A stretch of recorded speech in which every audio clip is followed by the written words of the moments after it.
Hello friends, BHOCD capital के crash course में आपका स्वागत है। आज हम लोग मैथ के इस पार्ट में एप्लीकेशन ऑफ डेरिवेटिव पढ़ेंगे। इसके पिछले क्लास में हम लोग पढ़ चुके थे डिफरेंशियबिलिटी एंड कंटिन्यूटी। आज पढ़ेंगे एप्लीकेशन ऑफ डेरिवेटिव। उसके बाद अगले क्लास में पढ़ेंगे मोनोटोनिसिटी। तो एप्लीकेशन ऑफ डेरिवेटिव में देखते हैं जो इम्पोर्टेंट बातें होंगे, जो जिसका क्वेश्चन बनाने में यूज आएगा, वो हम लोग देखेंगे आज। तो एप्लीकेशन ऑफ डेरिवेटिव्स में आता है equation of tangents and normal. कोई भी कर्व है, हम लोग equation of tangents and normal, फिलहाल हम लोग कोऑर्डिनेट ज्योमेट्री में अगर आप लोग पढ़े होंगे पहले, थोड़ा बहुत पता होगा इक्वेशन ऑफ लाइन लिखने का, कैसे इक्वेशन लिखा जाता है, उसमें स्लोप आता है, ये सब वगैरह। एक पॉइंट चाहिए, लोकस होता है किसी पॉइंट का, तो वो सब चीज़ें पढ़ेंगे भी हम लोग, और आप लोग शायद पढ़ भी चुके होंगे। तो पहले तो देखते हैं, सबसे पहले एप्लीकेशन डेरिवेटिव जो हम लोग dy/dx निकालते हैं, किसी भी फंक्शन का डिफरेंशिएशन निकालते हैं, इसका यूज जो आता है किस किस में आता है, तो इक्वेशन ऑफ टेंजेंट्स निकालने में, नॉर्मल निकाल के इक्वेशन निकालने में, ये सब में आता है। तो सबसे पहले देखते हैं equation of tangents and normal में। सबसे पहले तो कोई एक एक्सिस लेते हैं, बाई एक्सिस लिए, ये कोई कर्व है, बाई बराबर fx, कोई हमारा जनरल कर्व हो गया, कोई कर्व हो सकता है कुछ भी। अब कोई एक पॉइंट लिए, जहां मान लेते हैं ये P पॉइंट लिए, ये P पॉइंट लिए, जिसका कोई पॉइंट ये कर्व पर ही होगा, बाई बराबर fx पे कोई पॉइंट P है जिसका कोऑर्डिनेट है क्या, x1, y1 है, ठीक।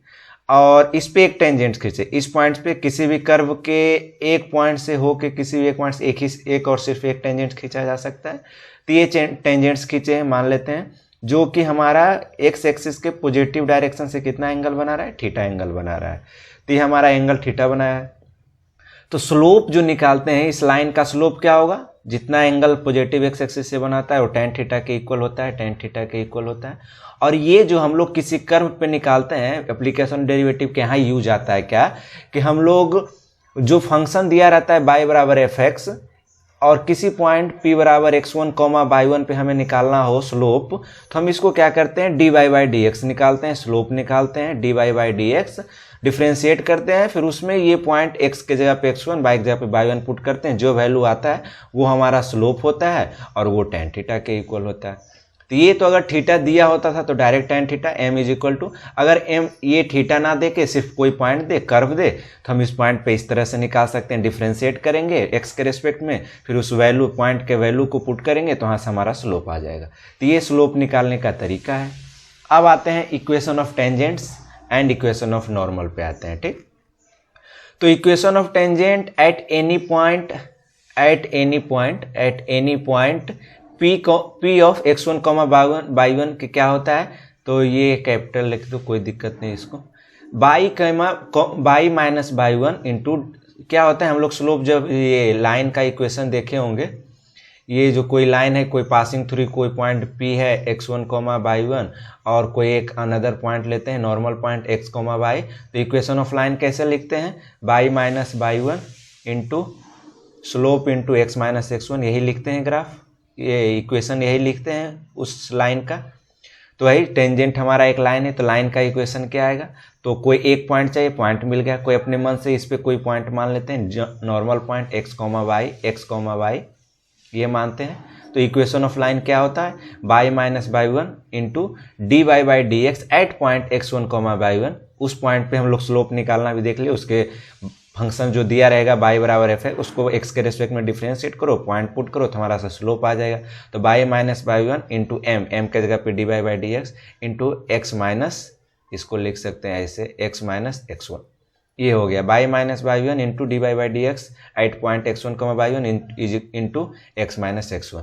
ये हमारा equation of tangent at any point P x1, y1 हो गया, यानी कर्व के किसी भी पॉइंट पे ये जनरल इक्वेशन हो गया हमारा टेंजेंट का ये हमारा जनरल इक्वेशन हो गया।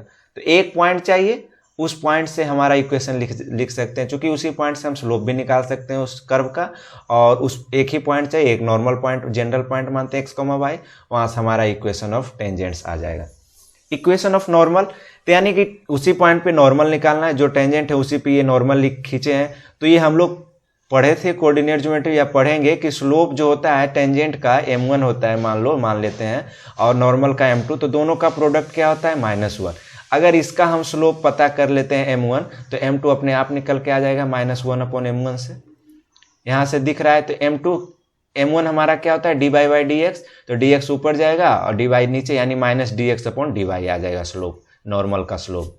डायरेक्ट यहाँ से नहीं तो डायरेक्ट वहाँ से निकालो dy/dx पॉइंट x1, y1 पे, उसका फिर -1 उसका स्लोप कर दो तो हमारा नॉर्मल का स्लोप आ जाता है। तो बस नॉर्मल का स्लोप निकालना है, पॉइंट तो वही रहेगा। तो equation of normal y - y1 into -dx/dy at point x1, y1 into x - x1। आसान है एकदम। तो इस पे आता है क्वेश्चन, एक क्वेश्चन आ भी सकता है। इसी में कुछ स्पेशल पॉइंट ले सकते हैं कि अगर टेंजेंट हमारा x एक्सिस के पैरेलल हो जाए, ये हमारा मान लो ये इस तरह से ग्राफ दिया हो हमारा, इस तरह से ये इस तरह से ग्राफ दिया हो, टेंजेंट खींचे और हमारा x एक्सिस के पैरेलल आ जाए, तो इसका स्लोप क्या होता है tan थीटा बराबर जानते हैं कि 0 होता है, यानी थीटा हमारा क्या हो जाएगा, m हमारा 0 हो जाएगा, स्लोप हमारा अपने आप 0 हो जाएगा। अगर यही टेंजेंट हमारा इस तरह से आ जाए पैरेलल टू बाई एक्सिस, तो हमारा tan theta is equal to infinite हो जाता है, इसमें इनफाइनाइट, यानी कि हमारा वैल्यू जो स्लोप का वैल्यू क्या आएगा, इनफाइनाइट आएगा, नॉट डिफाइंड जिसको भी कह सकते हैं, या इनफाइनाइट वैल्यू पुट कर सकते हैं, इनफाइनाइट dy/dx। यहाँ पे dy/dx से आया था, dy/dx इसमें स्लोप जो आ रहा था, अगर tangent parallel to x axis हो तो dy/dx 0 आ जाएगा। यहाँ पे dy/dx हमारा क्या आ जाएगा, अगर टेंजेंट पैरेलल टू किसके हो, बाई एक्सिस के, तो dy/d इन्फिनिटी आ जाएगा। अब इसी में और कुछ स्पेशल केस है, अगर मान लो हमारा कर्व दिया हो इस तरह से दिया हो कि ये इक्वली इंक्लाइंड हो इस पे, यानी यहाँ 45 डिग्री होती है, ये भी 45 डिग्री, ये भी इधर इक्वली इंक्लाइंड हो, ये 45 डिग्री, तो हमारा स्लोप क्या होगा, यहाँ 45 होगा तो dy/dx यानी m बराबर जो आएगा +1 आ जाएगा। और ये चूंकि ये नहीं लेना है पॉजिटिव डायरेक्शन से, तो 135 डिग्री यहाँ पे आएगा, ये 45 से 135, तो यहाँ से m का वैल्यू क्या आ जाएगा माइनस, यानी m बराबर क्या आएगा +-1। अगर हमारा टेंजेंट्स जो हो इक्वली इंक्लाइंड हो x एक्सिस, दोनों x एक्सिस से, तो हमारा स्लोप क्या आएगा +-1 आ जाएगा। या फिर कर सकते हैं इक्वली इंक्लाइंड का मतलब ये भी होता है कि इंटरसेप्ट हमारा इक्वल होता है, ये 45 है तो ये इज इक्वल टू ये, तो इक्वल इंटरसेप्ट करेगा तब भी हमारा स्लोप क्या आएगा +-1 आएगा। तो ये 3-4 स्पेशल केस है और कुछ नहीं है इसमें उतना।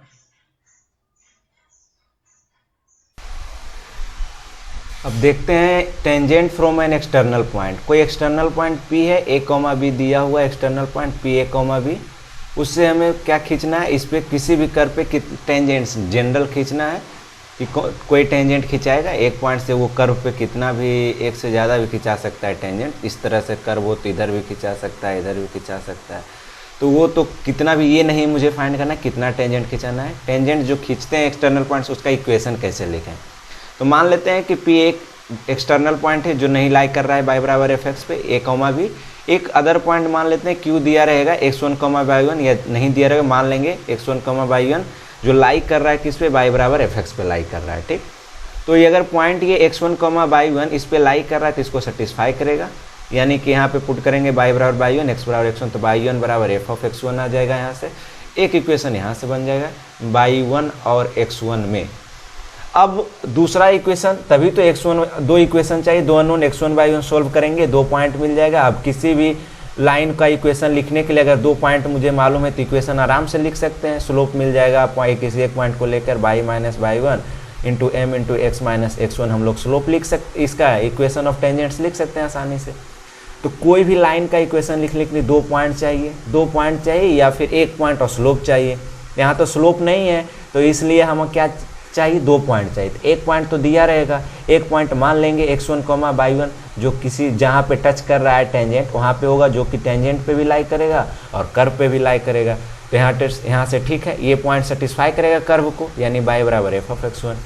और दूसरा कंडीशन यहाँ देख सकते हैं, अगर पॉइंट हम x1, y1 माने हैं तो इस पॉइंट पे स्लोप निकाल सकते हैं आप पिछले की तरह से कि dy/dx eight x1, y1 slope निकाल सकते हैं हम लाइन PQ का, ये जो है। ऑल्सो 2 पॉइंट से स्लोप निकालना जानते हैं, y1 - b upon x1 - a, y2 - y1 upon x2 - x1 होता है। तो दोनों स्लोप चूंकि एक ही टेंजेंट, दोनों का स्लोप सेम होगा, यहाँ से हमारा एक इक्वेशन यहाँ से बन जाएगा हमारा। तो दो इक्वेशन बन जाएगा, एक y1 is equal to f of x1, यहाँ x1 y1 में एक रिलेशन रहेगा, दूसरा रिलेशन यहाँ रहेगा। दोनों को सोल्व करेंगे तो x1 y1 आ जाएगा। जब दो पॉइंट x1 y1 मिल ही गया तो ये पॉइंट यहाँ से मिल जाएगा हमारा, एक पॉइंट ये मिल गया, एक पॉइंट ये मिल गया। अब दो पॉइंट से हम इक्वेशन ऑफ लाइन आसानी से लिख सकते हैं। तो ये हुआ tangent from an external point. Condition for which given line is tangent या normal to the given curve. हमारा जो दिया गया कर्व है y बराबर एफ एक्स मान लेते हैं कर्व है, और एक लाइन दिया गया हो a x plus b y plus equal to 0। ये दिखाना है कि ये हमारा इस पे टेंजेंट होगा या नॉर्मल, कोई एक हो सकता है दोनों में से इस पे, इस कर्व पे। इसके लिए क्या कंडीशन होगा, क्या कंडीशन होना चाहिए कि हमारा इस पे टेंजेंट ही होगा या नॉर्मल होगा। तो कैसे चेक करेंगे इसको, सोल्व करने का तरीका क्या होगा। अगर हमारा कोई इक्वेशन कर्व दिया रहेगा, ग्राफ कर्व y बराबर एक्स स्क्वायर प्लस 3 और लाइन कोई दिया रहेगा 2x प्लस 3, और मुझे शो करना है कि वो टेंजेंट होगा या नहीं होगा, या नॉर्मल होगा या नहीं होगा। उसके लिए क्या करते हैं, तो मान लेते हैं कि टेंजेंट है किसी पॉइंट क्यू x1 y1 पे टेंजेंट है, मान लेते हैं पहले से, ठीक है। तो ये अगर ये पॉइंट लिए जहाँ टेंजेंट है, इसका मतलब है कि ये पॉइंट हमारा कर्व पे भी लाई करेगा और लाइन पे भी लाई करेगा, दोनों को सेटिस्फाई करेगा जो हम पॉइंट माने। तो ठीक है, हम सेटिस्फाई करवाते हैं। x1 y1 यहाँ पुट किए तो y1 बराबर एफ ऑफ x1 आ गया यहाँ से। फिर इस पॉइंट को इसमें पुट करेंगे तो यहाँ से भी इसको सेटिस्फाई कर रहा है, चूँकि also lie on the line. तो ax1 by1 प्लस c, दो कंडीशन यहाँ से मिल गया x1 y1 में।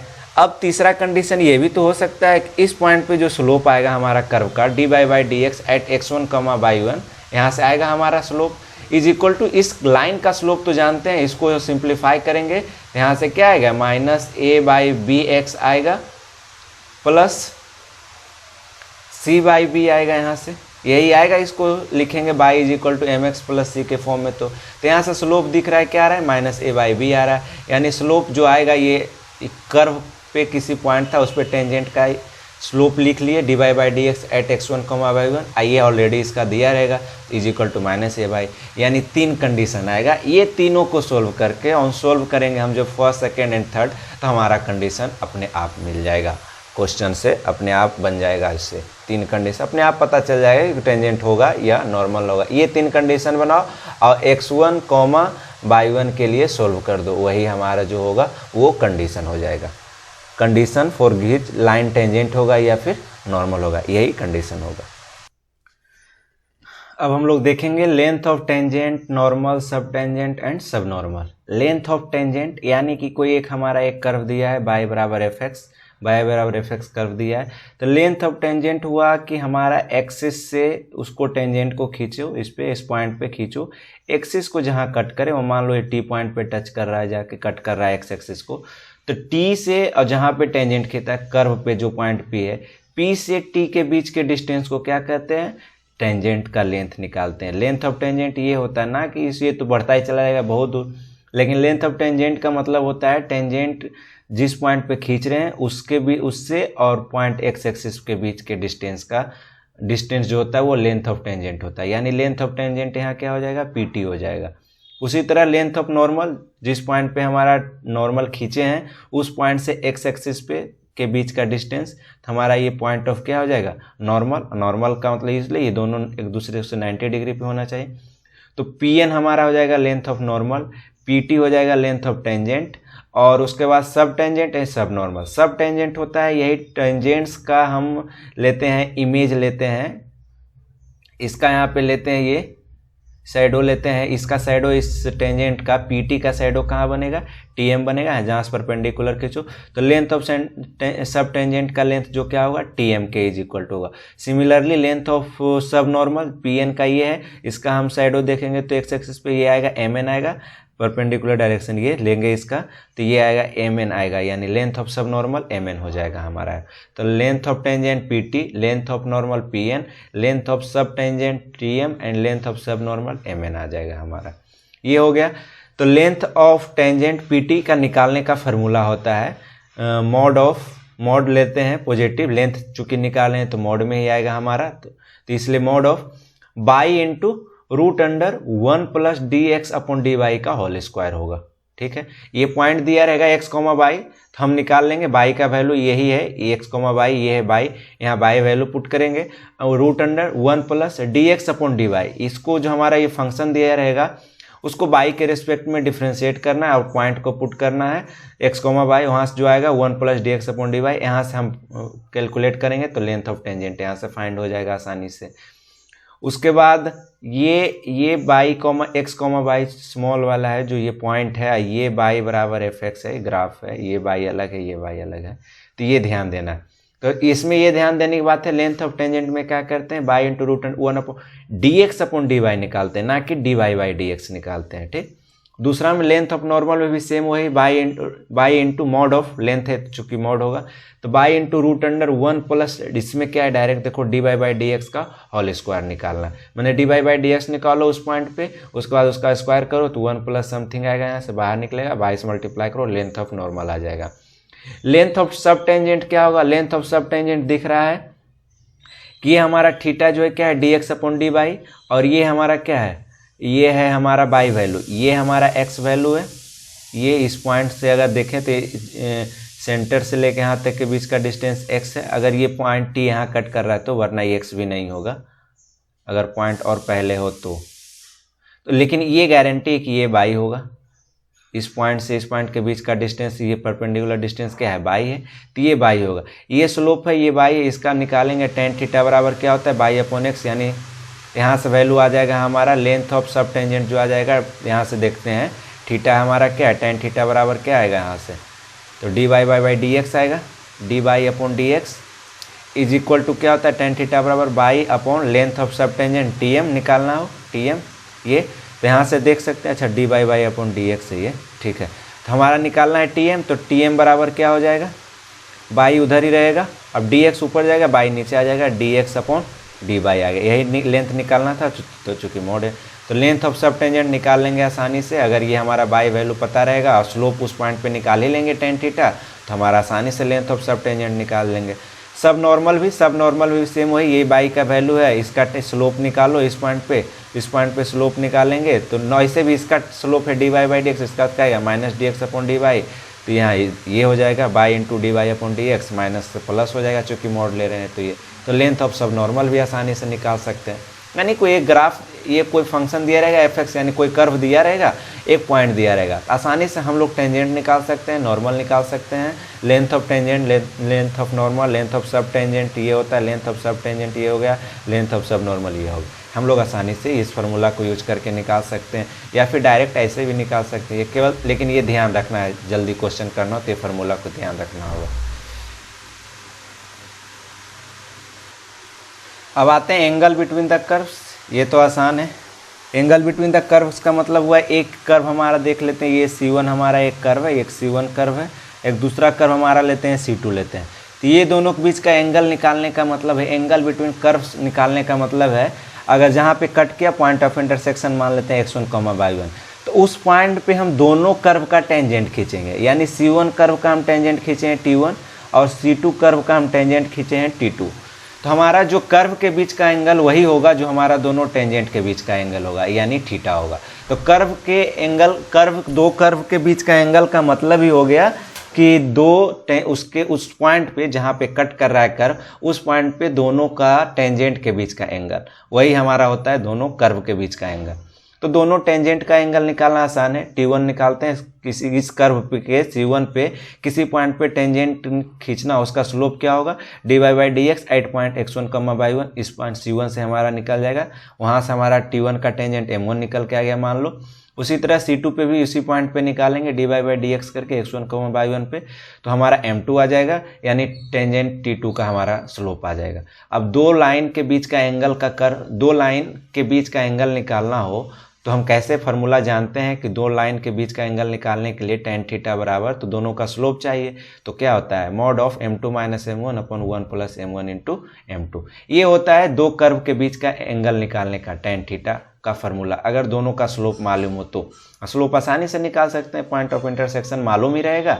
अब एक से ज़्यादा जगह पे भी कर्व कट कर सकती है तो पॉइंट ऑफ इंटरसेक्शन ज़्यादा आएगा, तो हमारा ज़्यादा एंगल, तो जितना पॉइंट ऑफ इंटरसेक्शन मिलेगा उतना एंगल मिलेगा कर्व के बीच का एंगल। तो हम ये कहेंगे, देखो जैसे ये कर्व एक जगह पे कट किया है, कोई कर्व हमारा इस तरह से और ये कोई कर्व वो इस तरह से 2 पॉइंट पे कट कर रहा है, यहाँ पे एंगल निकालेंगे दोनों टेंजेंट के बीच का, फिर यहाँ पे दोनों के टेंजेंट के बीच का एंगल निकालेंगे दोनों के बीच के। तो हम लोग अलग अलग, यहाँ भी एक ही कर्व है सर, 2 एंगल कैसे आएगा 2 कर्व के बीच में, तो आएगा। तो इस कर्व के बीच का एंगल का नाम देंगे इस पॉइंट के रेस्पेक्ट में। मान लो P1 पॉइंट है तो हम कहेंगे एंगल बिटवीन द कर्व, मान लो ये थीटा है तो थीटा है with respect to point P1, and अगर ये θ2 आया, ये पॉइंट P2 है, तो यहाँ कहेंगे angle between the curve is equal to θ2 with respect to point P2, यानी जिस पॉइंट के रिस्पेक्ट में आएगा उस पॉइंट के नाम से देंगे। तो हमारा 2 कर्व के बीच में सिर्फ एक ही एंगल नहीं, जहाँ जहाँ कट करेगा उतना एंगल निकल सकता है। तो इस पे डिपेंड करता है कि हमारा पॉइंट ऑफ इंटरसेक्शन कितना आता है, उस हिसाब से हमारा उतना ही दोनों कर्व के बीच का एंगल आएगा। तो फिलहाल एंगल बिटवीन द कर्व निकालना सीख लिए हम लोग कि उस पॉइंट पे दोनों का टेंजेंट खींचेंगे, टेंजेंट का स्लोप निकालेंगे उस पॉइंट पे, फिर स्लोप निकल गया तो आसानी से tan थीटा बराबर m2 minus m1 upon 1 plus m1 into m2 से हम लोग निकाल लेंगे। अब यही कर्व 2 कर्व हमारा कब कहलाएगा ऑर्थोगोनल, यानी 2 curve is said to be orthogonal, यानी C1 और C1 एंड C2 हमारा ऑर्थोगोनल कब कहलाएगा। तो हम लोग पता है कि यानी कि तो ऑर्थोगोनल का मतलब दोनों कर्व हमारा 90 डिग्री पे कट करे। 90 डिग्री पे कट करने का मतलब क्या हुआ, हमारा जो ये स्लोप आएगा m1 इंटू m2 का वैल्यू क्या आता है -1। 2 कर्व हमारा परपेंडिकुलर, 2 लाइन परपेंडिकुलर कब होता है, जब दोनों का प्रोडक्ट, स्लोप का प्रोडक्ट कितना होता है -1 होता है। तो हम लोग लाइन के बीच का एंगल तो बाद में निकालते हैं ना, वही तो हमारा हो जाता है कर्व के बीच का एंगल। तो हमारा 2 कर्व ऑर्थोगोनल कब कहलाएगा, जब उस पर टेंजेंट खींचे उस पॉइंट पे और दोनों का स्लोप का प्रोडक्ट क्या आ जाए -1 आ जाए, तो हम कहेंगे 2 curves are C1 and C2 are क्या है, ऑर्थोगोनल है।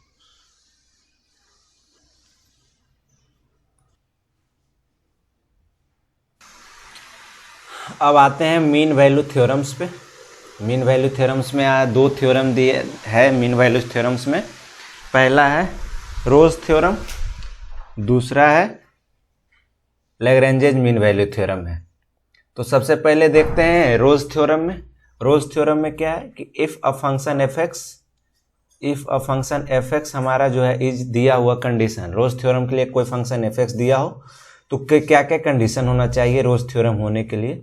तो सबसे पहला तो ये होना चाहिए कि कंटिन्यूअस fx जो हमारा होना चाहिए continuous in the closed interval AB closed interval AB में हमारा fx क्या होना चाहिए, कंटिन्यूअस होना चाहिए। दूसरा कंडीशन क्या है, differentiable in an open interval AB।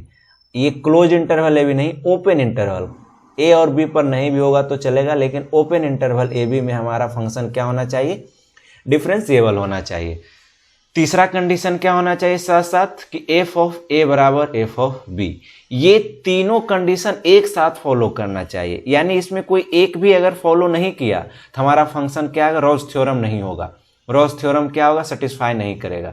कोई एक भी एक साथ तीनों फॉलो करना चाहिए, यानी हमारा कोई इंटरवल हमारा दिया हुआ क्लोज इंटरवल AB, उसमें हमारा कंटिन्यूअस भी होना चाहिए, उसके ओपन इंटरवल में हमारा डिफरेंशिएबल भी होना चाहिए, साथ साथ हमारा f ऑफ A बराबर f ऑफ B होना चाहिए हमारा। देन तब क्या कहते हैं, रोज थ्योरम तब क्या कहता है कि अगर ये तीनों कंडीशन फॉलो करता है fx, तब हम कहेंगे कि then there will be at least 1 point C in the interval open interval AB में। AB में A से B इंटरवल में हमारा एक पॉइंट एटलीस्ट मतलब कम से कम एक से भी ज्यादा भी कर सकता है, लेकिन कम से कम एक C तो बिलोंग करेगा ही A से B में, सच दैट इस प्रकार से कि f dash C equal to 0 आएगा। यानी कोई एक C तो जरूर बिलोंग करेगा हमारा A से B में, जिस पॉइंट पे हम फंक्शन को डिफरेंशिएट करेंगे और फिर इस वैल्यू को पुट करेंगे f dash C equal to, तो हमारा वो फंक्शन क्या देगा, 0 देगा। तो हमारा एक पॉइंट एटलीस्ट 1 C, एक से ज्यादा भी मिल सकता है। यानी कि ऐसे होगा, कोई एक ग्राफ है A से B पे सेम वैल्यू दे रहा है ना, यहाँ A से B पे यहाँ पे सेम आना चाहिए, हाँ ये, तो ये मान लो क्लोज इंटरवल A है, ये क्लोज इंटरवल B है, तो एक पॉइंट तो यहाँ देखो पक्का C मिल रहा है, जहाँ पे हमारा टेंजेंट क्या है, पैरेलल टू x एक्सिस है, तो यानी f डैश C कर फंक्शन निकालेंगे, उस पर C वैल्यू पुट A से B के बीच में ये, जहाँ पे हमारा y वैल्यू क्या आएगा, f डैश C करेंगे तो y वैल्यू इस पॉइंट पे क्या आएगा, 0 आएगा, यानी स्लोप हमारा उस पॉइंट पे 0 आ गया। तो यानी कि हमारा एक सी तो जरूर बिलोंग करेगा, जहाँ पे फंक्शन डिफ्रेंशिएट करो पुट करो उस पे हमारा वैल्यू क्या देगा, 0 देगा। तो ये हो गया हमारा रोल्स थ्योरम। लेकिन ये ध्यान देने वाली बात है कि अच्छा इसका कन्वर्स, रोल्स थ्योरम तो समझ में आ गया कि ये तीनों कंडीशन फॉलो करेगा, तो ए और बी के बीच में एक सी तो जरूर एग्जिस्ट करेगा जिसपे कि हम फंक्शन डिफ्रेंशिएट करें, यानी एफ डैश इक्वल टू क्या आ जाए, 0 आ जाए। इसका कन्वर्स भी ट्रू होगा या नहीं होगा ये देखते हैं। कन्वर्स ट्रू होने का मतलब है कि कोई एक फंक्शन दिया हुआ है हमारा एफ डैश सी पे 0 हो रहा है, एक सी मिल गया है ए से बी के बीच में जिस पे 0 हो रहा है, तो क्या हमारा वो पक्का रोल्स थ्योरम को सेटिस्फाई करेगा, इस ये चेक करेंगे हम लोग। देखते हैं कि एक एग्जांपल लिख देखते हैं इसका कन्वर्स। इसका कन्वर्स ट्रू नहीं होता है, पहले ही बता दूं कि कन्वर्स ऑफ रोल्स थ्योरम क्या होता है, ट्रू नहीं होता है। ये रोल्स थ्योरम है, ये जरूरी नहीं है कि हमारा इसका उल्टा कन्वर्स का मतलब अगर एफ डैश सी अगर ए से बी में एक सी मिल गया जिस पे फंक्शन कर रहे हैं डिफरेंस है वो 0 दे रहा है तो पक्का है कि वो डिफरेंस ये रोल्स थ्योरम सेटिस्फाई करेगा। नहीं हो सकता है इसमें एक कंडीशन कोई नहीं सेटिस्फाई करे उस सी वैल्यू उस पॉइंट सी पे, तो हम कहेंगे इसका कन्वर्स क्या है, ट्रू नहीं होता है। हो भी सकता है नहीं भी हो सकता है, गारंटी नहीं है। लेकिन इसका एग्जाम्पल, एक काउंटर एग्जाम्पल देखते हैं कि ट्रू नहीं होगा। इसका एग्जाम्पल देखते हैं, एक हम लोग एफ एक्स बराबर लेते हैं, मान लेते हैं एफ एक्स बराबर हम ले लिए हैं x cube minus x square minus x plus 1 लिए हैं, ठीक। एंड द इंटरवल लेते हैं, इंटरवल मान लेते हैं -1, 2 के बीच में हम दिखाते हैं कि दिखाना है कि ये रोल्स थ्योरम सेटिस्फाई कर रहा है या नहीं कर रहा है, यानी इसका कन्वर्स ट्रू है कि नहीं। तो पहले इसको डिफ्रेंशिएट करेंगे, एफ डैश एक्स निकालेंगे, इसका वैल्यू निकालेंगे तो हमारा वैल्यू आएगा एफ डैश यहाँ से 3x square minus 2x minus 1 equal to 0 आ जाएगा। यहाँ से हमारा कोई x का वैल्यू आएगा, यहाँ इसमें कोई एक वैल्यू रखो c का वैल्यू, इसके बीच में कोई 1 रख रहे हैं, इसमें देखो 3 यहाँ f डैश 1 रखे, ठीक। c बराबर 1 रखे यहाँ, जो c इससे बिलोंग कर रहा है, 1 बिलोंग कर रहा है हमारा ओपन इंटरवल -1, 2 के बीच में है ये 1 हमारा, यानी c बिलोंग्स टू -1, 2। तो एफ डैश सी निकालते हैं, यानी एफ डैश 1 वैल्यू निकालते हैं, तो यहाँ 3 -2 -1 यानी 0 आ गया, यानी एफ डैश सी हमारा क्या आ गया, 0 आ गया, यानी एफ डैश 1 इक्वल टू हमारा क्या आ गया, 0 आ गया, यानी एक 1 बिलोंग कर गया -1, 2 से। तो क्या हमारा रोल्स थ्योरम होना चाहिए, यानी इस इंटरवल में हमारा फंक्शन रोल्स थ्योरम सेटिस्फाई करना चाहिए, चूंकि एफ डैश सी एक मिल चुका है, एटलीस्ट एक मिलना चाहिए, वो तो मिल चुका है। तो देखते हैं इस पे हम जब निकालेंगे 3 कंडीशन, कंटिन्यूअस एंड डिफरेंशिएबल, ये तो दोनों चीज होता है पॉलिनोमियल फंक्शन, कोई भी दिए गए इंटरवल में कंटिन्यूअस भी होता है डिफरेंशिएबल भी होता है हमारा। तो एक कंडीशन है एफ ऑफ ए बराबर, वो तीनों एक साथ होना चाहिए, वो दो तो है, लेकिन ये कंडीशन देखेंगे तो नहीं होगा। एफ ऑफ ए बराबर is not equal to f of b, check कर सकते हैं। एफ ऑफ -1 निकालेंगे, इसमें वैल्यू एफ ऑफ -1 निकालेंगे तो वैल्यू आ रहा है -1 +1 और +1, यहाँ से वैल्यू आ रहा है 0, जबकि एफ ऑफ 2 निकालेंगे वैल्यू आ रहा है तो 8 -4 -2 +1, यहाँ से देख रहे हैं तो वैल्यू क्या आ रहा है हमारा 3 आ रहा है वैल्यू। तो f of -1 not equal to आ गया क्या, एफ ऑफ 2, यानी f of a not equal to f of b. So हमारा रोल्स थ्योरम का तीनों कंडीशन तो सेटिस्फाई नहीं किया, जबकि एक सी तो मिल गया था। तो इसीलिए कहते हैं कि कन्वर्स थ्योरम जो है, converse of Rolle's theorem satisfy नहीं करता है। रोल्स थ्योरम सेटिस्फाई करने का कंडीशन देखिए, तीनों एक साथ कंडीशन सेटिस्फाई करेगा तो पक्का है कि एक सी मिलेगा इसमें जिसपे कि एफ डैश इक्वल टू 0 होगा। लेकिन इसका उल्टा, अगर एक सी मिल रहा है इंटरवल में तो जरूरी नहीं है कि हमारा रोल्स थ्योरम सेटिस्फाई करे ही करे। अब दूसरा देखते हैं लैग्रेंजियन मीन वैल्यू थ्योरम। अब देखते हैं लैग्रेंजियन मीन वैल्यू थ्योरम क्या कहता है। क्या इसमें भी वही है, थोड़ा सा सिमिलर है, थोड़ा सा उससे अलग है, लेकिन लगभग वही है। If a function f x is, पहला कंडीशन क्या होना चाहिए, कंटिन्यूअस होना चाहिए in the close interval a b में, ए से बी में क्लोज इंटरवल में हमारा क्या होना चाहिए, कंटिन्यूअस होना चाहिए। ऑल्सो डिफरेंशिएबल होना चाहिए in the open interval a b में, ठीक। अगर इसमें सिर्फ दो है, उसमें था कि एफ ऑफ ए बराबर एफ ऑफ बी था, इसमें सिर्फ 2 कंडीशन है, कंटिन्यूअस एंड डिफरेंशिएबल होना चाहिए। तब हमारा क्या कहता है लैग्रेंजियन मीन वैल्यू थ्योरम कि then there will be at least 1 point c, कम से कम एक सी जो है, जहां सी क्या है, ए से बी के बीच में, यानी एक सी बिलोंग करेगा किससे, ए से बी में, ए ओपन इंटरवल ए से बी में एक सी तो जरूर बिलोंग करेगा सच दैट, इस प्रकार से कि एफ डैश सी वहां क्या होता था रोल्स थ्योरम में 0, इसमें क्या होगा एफ डैश सी बराबर जो होगा किसके इक्वल होगा, f of b minus f of a upon b minus a. ये हमारा हो गया लैग्रेंजियन मीन वैल्यू थ्योरम। यानी एक एटलीस्ट 1 सी का मतलब एक से ज्यादा भी सी हो सकता है, इसमें कोई नहीं है एक, लेकिन कम से कम एक सी तो जरूर मिलेगा जो इस कंडीशन को सेटिस्फाई करेगा, एफ डैश सी बराबर f of b minus f of a upon b minus a. तो ये हो गया इतना ही हमारा आज एप्लीकेशन ऑफ डेरिवेटिव में। अब देख थ्योरी इतना ही, मेन इंपॉर्टेंट थ्योरी जो था जिसका यूज आएगा क्वेश्चन में यही है। अब हम लोग कुछ क्वेश्चन देखते हैं एग्जाम्पल के थ्रू। एक एग्जाम्पल लेते हैं, इस पे फाइंड करना the point on the curve by q plus 3x² plus is equal to 12y where the tangent is vertical. हमारा ये कह रहा है वो पॉइंट फाइंड करना है इस कर्व पे जहां पे टेंजेंट क्या हो, वर्टिकल हो। तो वो पॉइंट फाइंड करने, टेंजेंट वर्टिकल होने का मतलब स्लोप, तो पहले स्लोप निकालेंगे, डिराइव करना पड़ेगा। तो डिफ्रेंशिएट करेंगे सबसे पहले इसको, तो यहाँ से आएगा 3y² dy/dx plus 6x is equal to 12 into dy/dx आ गया। यहाँ से dy/dx को एक साइड लेकर आएंगे तो 3y² minus 12/dy/dx is equal to इधर माइनस 6x। इसको सोल्व करेंगे तो dy/dx इज इक्वल टू क्या आ जाएगा, -3 दोनों से कॉमन लेंगे तो 2x/4 माइनस y² आ जाएगा। यानी कि फाइनली हमारा जो dy/dx आया वो क्या आ गया, 2x/4 माइनस y² आ गया। फॉर वर्टिकल टेंजेंट के लिए अब जानते हैं कि वर्टिकल टेंजेंट कब होगा, जब हमारा स्लोप क्या होना चाहिए 90 डिग्री, यानी कि हमारा जो डिनोमिनेटर रहेगा 0 आएगा, स्लोप इनफाइनाइट हो जाएगा m tan theta is equal to 90। तो इनफाइनाइट होने के लिए 1/0 होना पड़ेगा, यानी कि हमारा डिनोमिनेटर किसके इक्वल होना, 0 इक्वल होना पड़ेगा। यानी कि 4 minus y² equal to 0, by का वैल्यू यहाँ से +-2 आ गया। अब बाई का 2 वैल्यू के लिए यहाँ से x का वैल्यू फाइंड कर देंगे, इक्वेशन जो दिया गया है शुरू में। तो y इज इक्वल टू 2 रखे तो यहाँ से इसको सॉल्व करेंगे यहाँ से, तो x का वैल्यू क्या आ गया, x बराबर इतना, x का वैल्यू x का वैल्यू आ गया +-4/√3, 2 वैल्यू आ गया। यानी एक बाई जब 2 रखें तो हमारा 2 वैल्यू आया, एक आया 2, 4/√3, एक आया 2, -4/√3। तो अब दूसरा है कि जब y बराबर -2 रखेंगे, y बराबर -2 जब रख रहे हैं यहाँ पे तो -8 प्लस 3x² -24, -8 उधर ले जाकर जाएंगे तो -24 प्लस 8 -16 आ जाएगा। तो -16 राइट RHS में है, राइट साइड है, और लेफ्ट साइड 3x² जो कि पॉजिटिव है, इक्वल नहीं है, सेटिस्फाई नहीं करेगा, यानी कि वहां से x का वैल्यू कोई नहीं मिलेगा। तो यानी सिर्फ 2 और 2 वैल्यू मिलेगा इस कर्व पे जहां पे टेंजेंट हमारा क्या होगा, वर्टिकल, और वो 2 पॉइंट ये होगा। तो कुछ एग्जाम्पल और लेते हैं।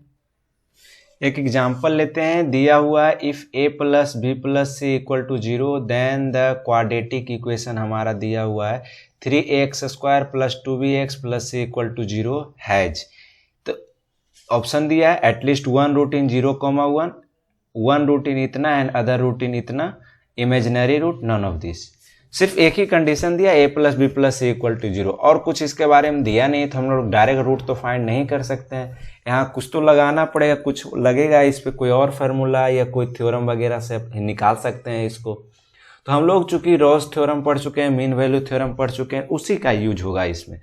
तो रॉस थ्योरम, तो सबसे पहले रॉस थ्योरम या मीन वैल्यू थ्योरम से ही हम लोग रूट का, इसमें इस तरह का क्वेश्चन हो तो यूज करके इसमें रूट फाइंड करते हैं कि किस इंटरवल में क्या फाइंड होगा। चूंकि एक सी देता है ना, बिलोंग्स टू a, b में देता है, a, b में, सच दैट कि f dash c equal to 0 हो जाए, यानी फंक्शन को डिफ्रेंशिएट करे और 0 हो जाए, तो इसका मतलब कोई फंक्शन 0 दे रहा है, इसका मतलब कोई एक सी मिल रहा है इस बिल में जिसपे वो 0 दे रहा है, यानी एक रूट लाई करेगा इसमें, तो उससे हमारा mean value theorem, Ross theorem का यूज कर सकते हैं, रूट फाइंड करने में हम लोग कर सकते हैं यूज। तो इसको सोल्व कैसे करेंगे तो देखते हैं, कंसीडर करते हैं, कंसीडर द फंक्शन, एक फंक्शन कंसीडर करते हैं f(x) बराबर ax³ plus bx² plus cx plus d on 0,1, 0,1 पे हम एक फंक्शन कंसीडर करते हैं अपने मन से, ठीक। तो चूंकि ये पॉलिनोमियल फंक्शन है, f(x) बराबर हमारा जो ये है, ये क्या है, पॉलिनोमियल फंक्शन है, ax³ plus bx² plus cx plus d हमारा क्या, इज ए पॉलिनोमियल है, इज ए पॉलिनोमियल फंक्शन है, ठीक।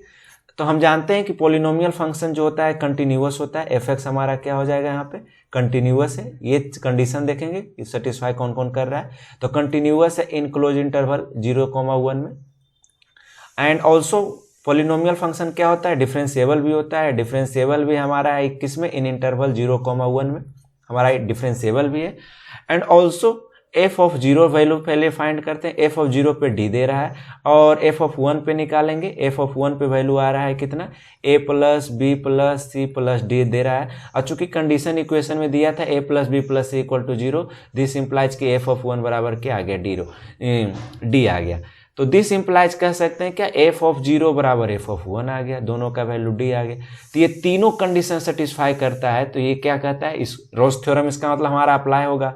रोज थ्योरम क्या कहता है कि देयर एग्जिस्ट वन एक्स, एक एक्स तो बिलोंग करेगा किसमें, ओपन इंटरवल ये 0,1 के बीच में एक तो जरूर बिलोंग करेगा हमारा इसमें 0,1 के बीच में, सच दैट इस प्रकार से कि हमारा एफ डैश एक्स यानी सी नहीं एक्स कुछ भी ले सकते हैं, इक्वल टू क्या आएगा, 0 आएगा। एफ डैश एक्स यानी आप डिफ्रेंशिएट करो हमारा दिया गया फंक्शन को, तो क्या आएगा 3ax² आएगा, 3ax² आएगा, वहां से 2bx आएगा हमारा फंक्शन। इसको डिफ्रेंशिएट कर रहे हैं, इसको डिफ्रेंशिएट कर रहे हैं, तो एफ डैश एक्स निकालना है, वैल्यू एक्सपुट करना है, तो 3ax² 2bx plus C D का तो 0 इक्वल टू 0 आ गया। यानी एक एक्स बिलोंग किया सच दैट ए से 0,1 में, जिस पे कि हम डिफ्रेंशिएट किए तो हमारा फंक्शन ये 0 आ रहा है, यानी इतना इज इक्वल टू 0 आ रहा है, यानी एक एक्स इसको सेटिस्फाई, यानी एक रूट हमारा क्या कर रहा है, लाई कर रहा है। दिस इंप्लाइज क्या कि एटलीस्ट एक, कम से कम एटलीस्ट हमारा वन रूट जो है, वन रूट है लाई कर रहा है बिटवीन 0,1 के बीच में, हमारा एक रूट तो जरूर लाई कर रहा है, तभी तो ये 0 आ गया हमारा फंक्शन का वैल्यू। तो यानी ये ऑप्शन हमारा सही हो जाएगा। इस पे देखेंगे, इसमें कोई कंडीशन ही नहीं सेटिस्फाई करेगा, रॉस थ्योरम लगेगा ही नहीं, तो इसमें तो होगा ही नहीं। Imaginary root none of this, ये सब तो हम लोग फाइंड ही नहीं कर सकते हैं। ये इमेजिनरी रूट के रियल होगा, चूंकि वैल्यू ही नहीं मालूम है ना, नंबर ए बी सी में से कैसे फाइंड कर सकते हैं। तो सिर्फ और सिर्फ यही ऑप्शन दिख रहा है कि एटलीस्ट वन रूट लाई कर रहा है किसमें, 0,1 में। तो इसमें ऐसे इजी क्वेश्चन आते हैं, कुछ नहीं आएगा क्वेश्चन, यही पॉइंट निकालने को दे देगा कि पॉइंट निकालें जिस पे टेंजेंट हमारा वर्टिकल है या पैरेलल है, या फिर हमारा डायरेक्ट इस पे फार्मूला पे आता है, इक्वेशन ऑफ लाइन टेंजेंट खींचना है, पॉइंट मालूम रहेगा तो फार्मूला।